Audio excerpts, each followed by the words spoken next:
তুমি বেলি হোৱা আৰু মই শুকান গছৰ পাত।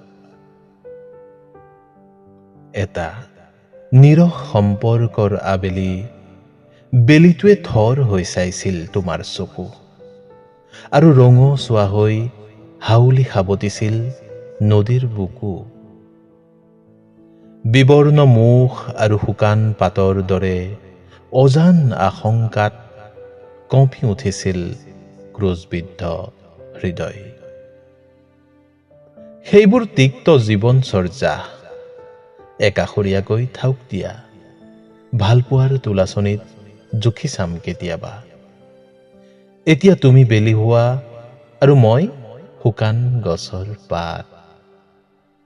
মোৰ আঙুলিৰে বোলাই দিম হেতা পৰা তোমাৰ ৰংহীন কলাজ, নুমাই দিম বুকুৰ শিলাময় উত্তাপ।